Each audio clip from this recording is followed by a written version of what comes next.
Also, Fox News alert developing at this hour. A U.S. Navy destroyer had another close encounter with an Iranian Revolutionary Guard fast attack craft in the Persian Gulf today. Two U.S. officials telling Fox News the guided missile destroyer USS Mahan, it actually happened Monday, altered course to avoid the Iranian warship. We're just getting details about this at this hour. They sounded a danger signal, fired flares, manned the weapons when the Iranian ship sped toward the U.S. warship with its own weapons manned. The Iranian ship closed to 1,000 yards, we're told, but did not come closer. This time, no warning shots fired.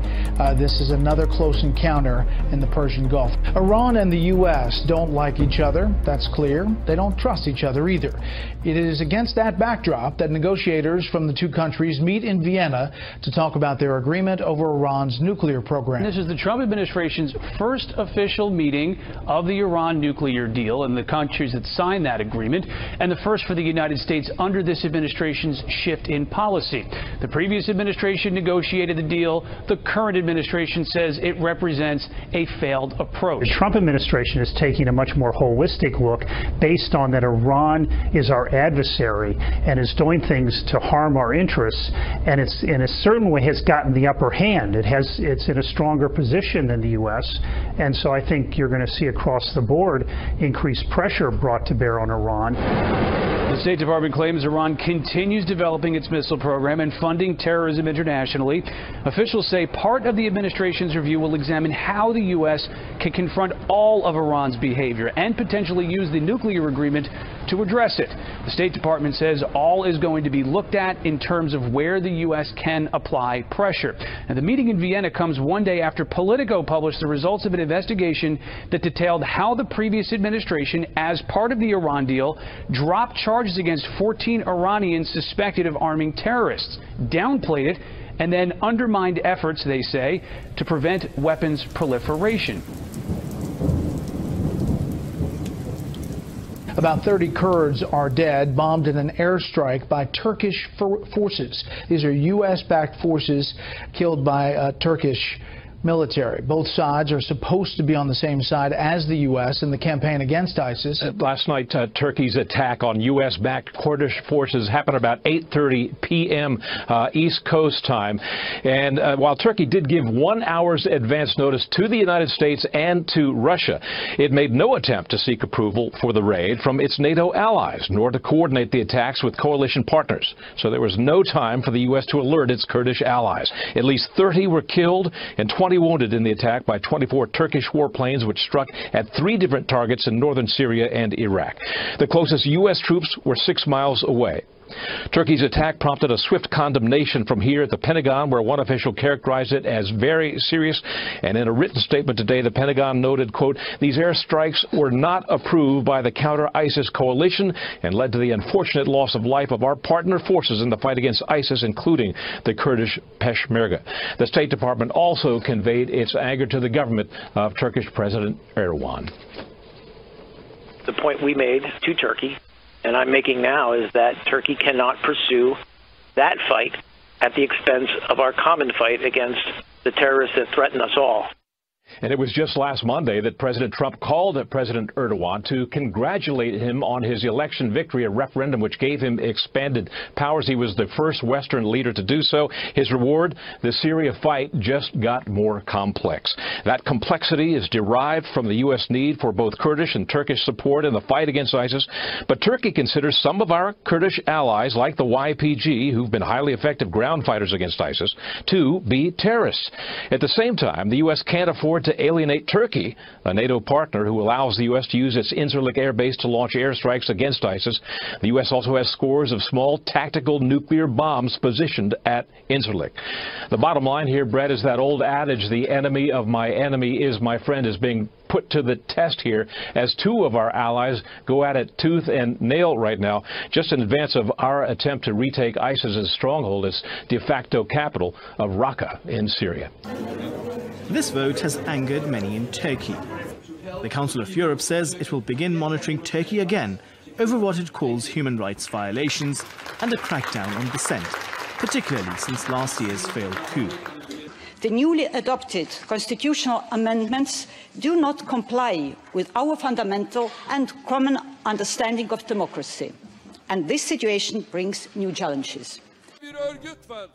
It appears that Turkey won't wait at Europe's door forever and is ready to walk away from EU accession talks if rising Islamophobia and hostility from some member states persist. Reuters reports that while speaking from the presidential palace less than 2 weeks after winning sweeping new powers in a referendum, President Tayyip Erdogan said a decision by a leading European human rights body to put Turkey back on a watch list was entirely political. Turkey's relations with the EU soured further ahead of the referendum, when Erdogan accused Germany and the Netherlands of acting like Nazis by banning rallies by his supporters.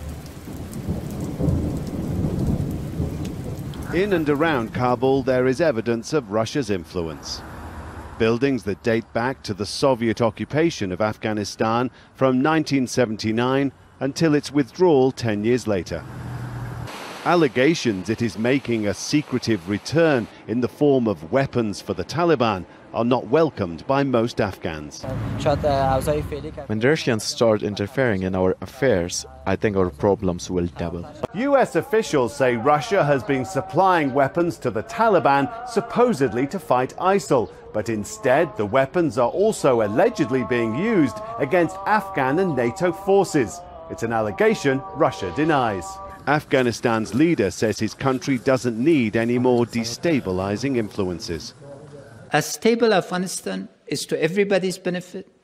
An unstable Afghanistan hurts everyone. Anyone who thinks that they can differentiate between good and bad terrorism is mistaken. For many, these latest allegations confirm Afghanistan's role as a battlefield for external powers. Iran intervention, Pakistan intervention, the United States presence here, they couldn't control it. The weak leadership in Afghanistan, in particular the Russian intervention in Afghanistan, make me amazingly worried about my country's situation. For its part, the Taliban has issued a statement saying the Islamic Emirate of Afghanistan has not received any form of military or logistical support from Russia, and that it's capable of winning on the battlefield without anyone's help.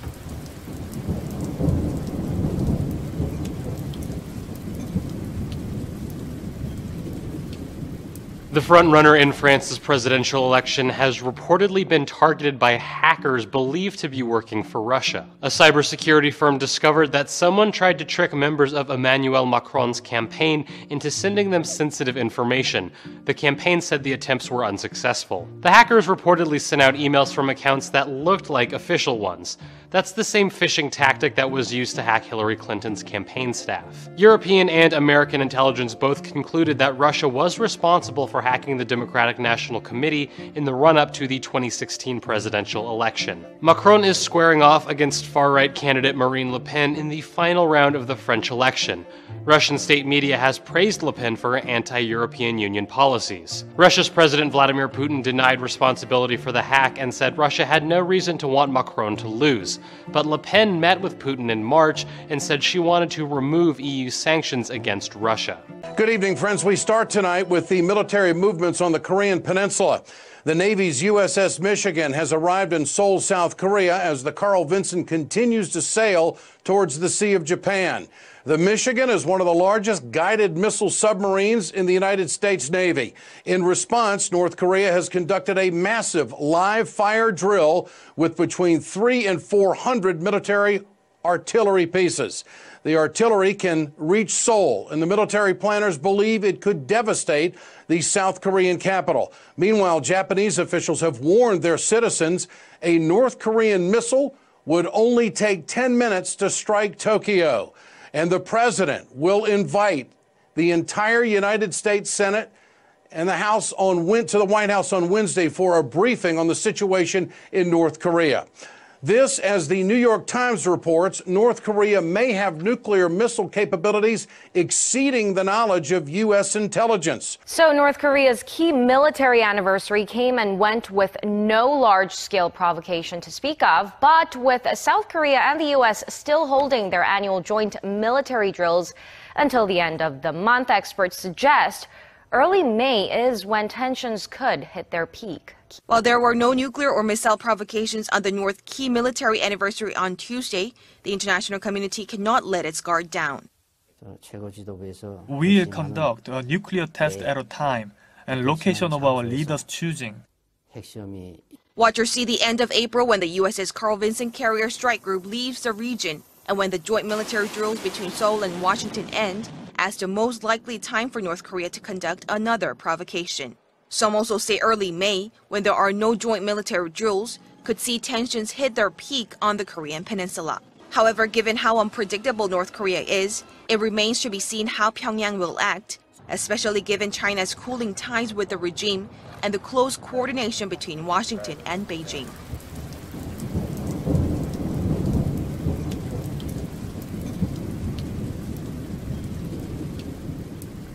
Face of new U.S. tariffs. A surprise announcement late Monday night that the U.S. would impose an average 20% tax on Canadian softwood lumber, escalating tensions between the two allies. For decades, America has lost our jobs and our factories to unfair foreign trade. Canada quickly fired back at the new American tariffs on lumber, calling the move misguided.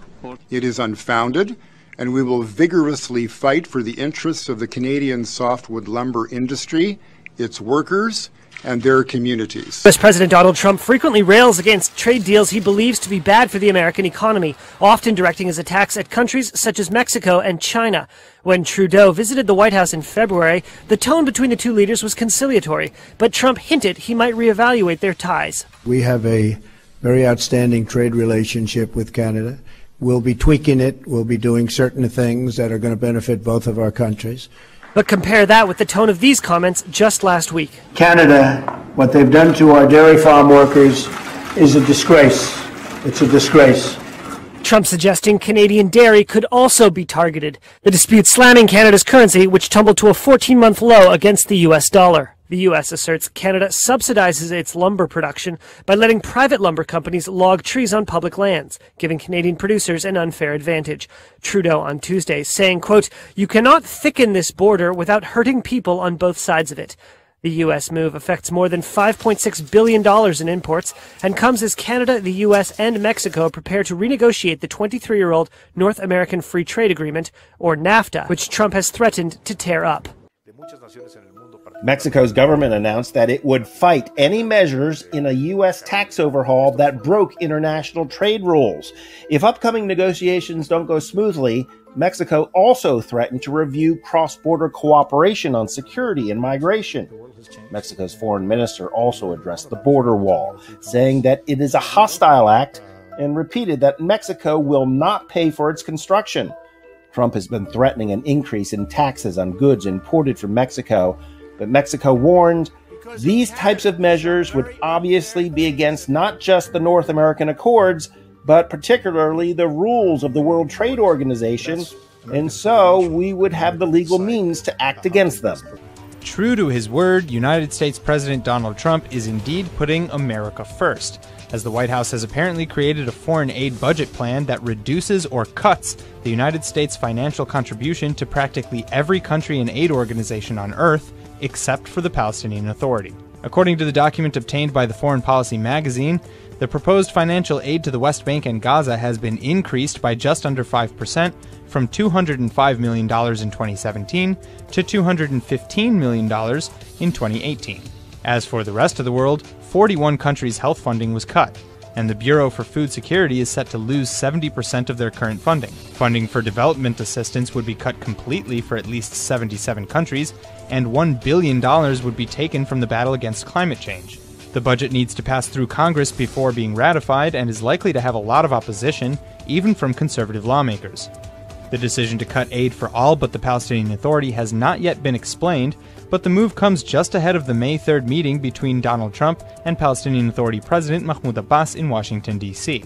Abbas and several other high-level PA officials arrived in Washington on Sunday, and it's not yet clear whether or not the budget proposal is on the list for discussion, but the officials are expected to talk about reviving the stalled Middle East peace process, something Abbas has suggested could be possible under the Trump administration. When the Berlin Wall fell in 1989 and East Germany collapsed, East Germans looked forward to living in freedom. But now some are beginning to wonder just how free the new Germany is. Last year, a married couple was convicted for creating a Facebook group that criticized the government's open-door migration policy. At the trial, the man complained that Germans cannot even express a critical opinion of refugees without getting labeled as a Nazi.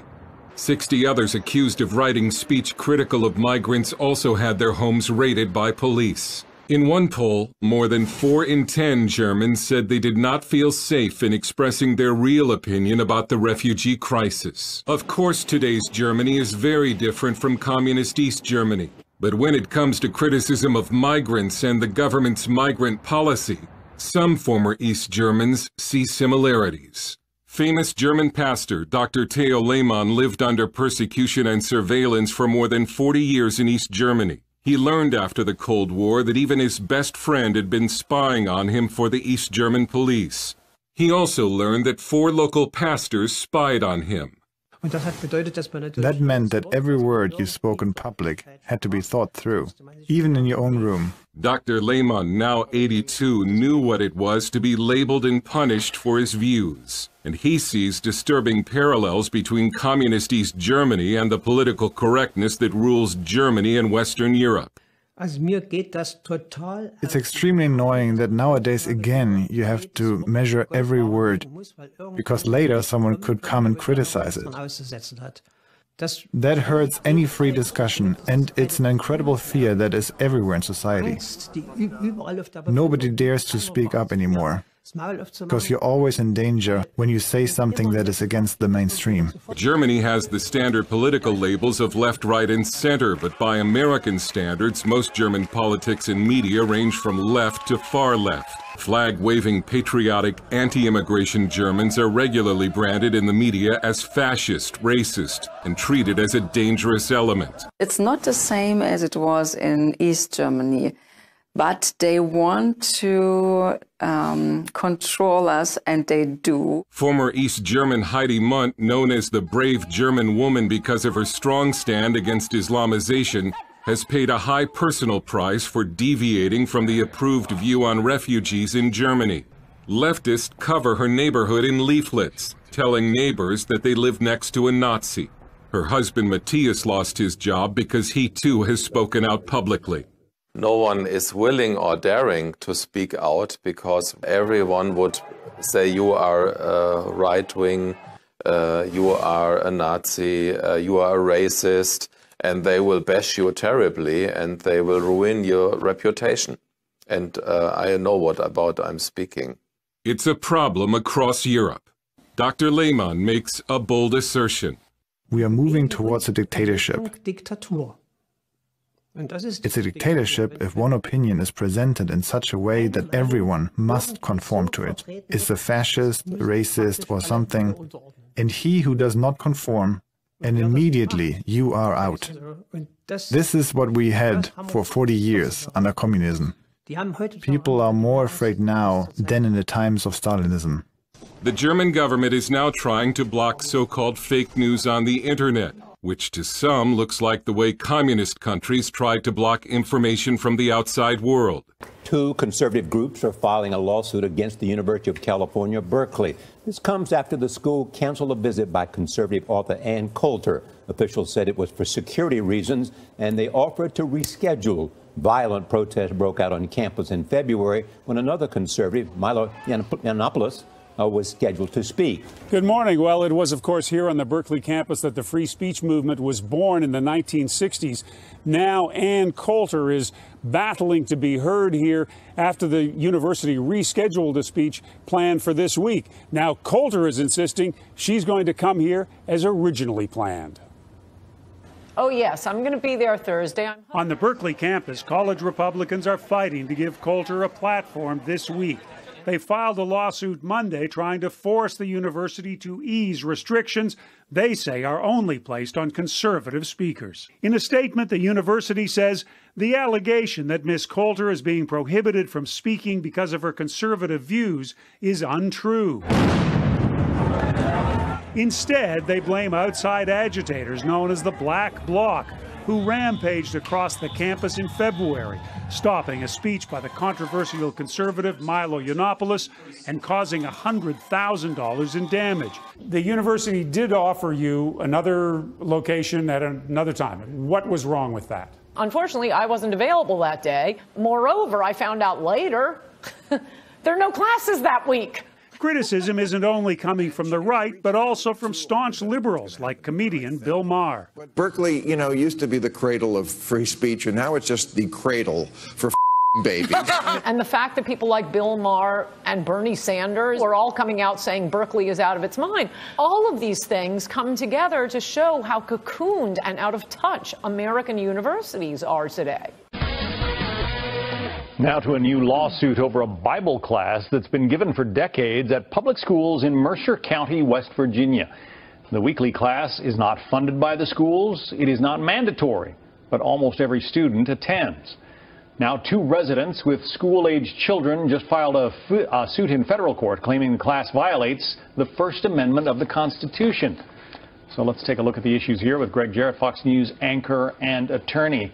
How could a voluntary Bible class violate the Constitution? All right, a public school is government action, right? Okay. And the First Amendment says the government may not establish religion. So the question becomes, is this school, are they endorsing or advocating actively a particular religion over another? The plaintiffs say yes, and the Supreme Court has said, we will ban public schools from initiating or sponsoring religious activity. Now, John, that doesn't mean, that a school has to be a religion-free zone. You can pray as long as you do it privately and don't force others to do it. You can teach a class on religion as long as you're teaching the history of the religion and you're not proselytizing or advocating religious doctrine. The plaintiffs here say that's what they're doing, arguably a violation of the Constitution. The survival rates for babies born far too soon in their gestational period are not good, and those that do make it often present with disabilities and serious health conditions. A team of doctors with the Children's Hospital of Philadelphia believes it's making great progress in preventing such outcomes. They've created an artificial womb that could allow a fetus as young as 23 weeks to continue to develop until it's better able to survive in the world. Thus far, experiments have only involved lambs, but they've produced positive results. According to a release about the development, the innovative system uses a unique fluid-filled container attached to custom-designed machines that provide physiologic support. The fetal lambs grow in a temperature-controlled, near-sterile environment, breathing amniotic fluid as they normally do in the womb, their hearts pumping blood through their umbilical cord into a gas exchange machine outside the bag. Electronic monitors measure vital signs, blood flow, and other crucial functions. The lead researcher says they've had normal growth, they've had normal lung maturation, they've had normal brain maturation, they've had normal development in every way that we can measure it. He hopes to begin human trials in about 3 to 5 years. This tiny caterpillar could help solve one of the world's biggest environmental problems. Meet the waxworm. This little larvae will one day become a wax moth. Waxworms are typically used for fishing bait and are well known for wreaking havoc on beehives by eating their wax combs. But as one scientist at the Institute of Biomedicine and Biotechnology of Cantabria found, they also like to eat plastic. A lot. Federica Bertoncini first noticed the caterpillar's affinity for plastic while she was cleaning up a waxworm infestation in a beehive she keeps at home. She put the waxworms in a plastic bag, tied it shut, and continued to clean. But it didn't take long for the worms to chew through the plastic and escape. From there, she teamed up with researchers from the University of Cambridge to study just how well these little guys can munch away plastic. They found 100 waxworms could break down 92 milligrams of polyethylene in just 12 hours. It's pretty darn impressive. Polyethylene is a notoriously tough type of plastic to degrade. Researchers say factories produce about 88 million tons of polyethylene each year for products like plastic shopping bags. and some of those products can take up to 400 years to degrade in garbage dumps and landfills. But one of the study's authors told the BBC that Caterpillar will be the starting point. We hope to provide the technical solution for minimizing the problem of plastic waste. It's not the type of roommate most want in their home, especially the kind that doesn't pay rent. But in this case, this pigeon won't get the boot from its new nest at Genevieve Roman's New York City apartment. I'm thinking I'm gonna let her stay. The mama-to-be has made this red pasta colander, which sits on a shelf in the kitchen, her home as she cares for 2 eggs. Is the bird a squatter, intruder? That's the least of Genevieve's worries. She tried calling animal control for some help. They were just laughing at me. They were like, well, if this was a falcon, it would be different. Some days the pigeon, who she named Adelaide, flies the coop through an open window. Other days, she just sits. Genevieve's never had such a wild tenant before. So for now, she'll just wing it.